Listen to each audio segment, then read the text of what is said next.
Hutterite lifestyle, there's a lot of different things that are interesting. One of them is the dress code. You can pick out an Hutterite just like you could pick out an Amish. Basically, the men and women all abide by a general dress code. Another thing that is unique is that all the finances and bills are shared together as a whole, as a community. Nobody owns anything, but yet everybody owns everything. So it's a true sense of community. I can say that I'm very proud of where I grew up at. I love my culture, I love my people, I love my background. I do wish that I wouldn't have been so sheltered from the world, because once you grow up and you start asking questions, and when you see these things that are in the world that can't be denied, you ask yourself, well, why didn't I know about that? How can't I know about that? Why didn't you tell me that? Once my faith in God went, hindsight, looking back, I can say that everything, my morals went with it. And I started to rebel, I started acting out. In my teenage years, all I could do was dream about leaving, because in school we finally had internet and I could see what the world was like on the outside. When I turned 17, I found a job. I was like, this is the time, now is the time, and I left. I packed my bags. I did run away, and from that point, it spiraled. I wanted to experience every pleasure that the world had to offer. I wanted to experience girls, I wanted to experience drugs, I wanted to experience the party life. I didn't really care about working or a job, so I looked forward to the weekends. This lifestyle that I lived went on for 5, 6, maybe even 7 years, and during that time is when I also met my wife and had my children. And I think the turning point for me was when my wife had finally had enough and she wanted to leave, and she was going to leave, and I knew that it was going to be for good.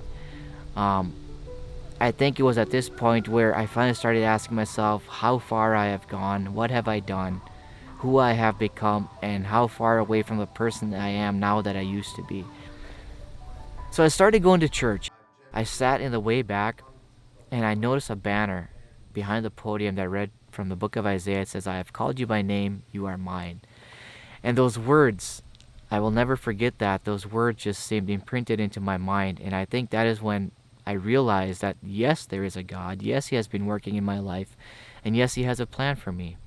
A couple from church introduced me to Maranatha, saying that they had recently gone on a trip with Maranatha, and that there's this mission organization that basically go around the world to build schools, churches, and drill wells for people, and that people can actually go on these mission trips without having any kind of experience or any kind of background in this type of work. And I was ecstatic. Before I went to Africa with Maranatha, I had never been outside of North America, and just even stopping in the countries on the way to Africa and seeing the different airports and seeing all the different cultures and the different people in these airports was absolutely amazing.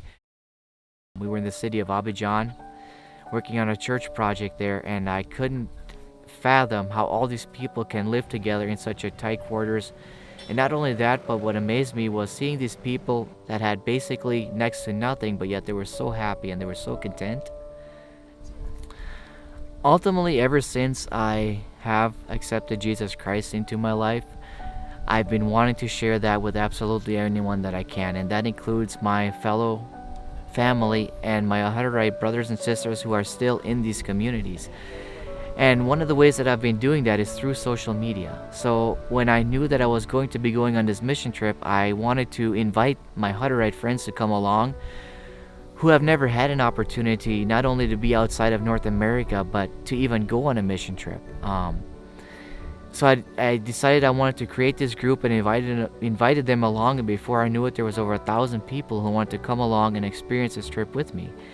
So what I would do is I would each and every day on the way there, and while we were there, I would take pictures and do a daily blog and share with them the work that we were doing, in hopes of sparking a desire in their heart to also want to do mission work and to share the gospel in the world. The people that were on that group absolutely loved it. One of the biggest reasons I want to go on another trip with Maranatha is so I can do this again, so I can blog about the trip and share with the people who are still in the communities because they loved it so much. And I think it did spark a sense of desire to do more mission work in their hearts. My dream for my people would be that they would realize the importance of Christ's words in giving us the Great Commission to go into the world and share the gospel with all people, nations, languages.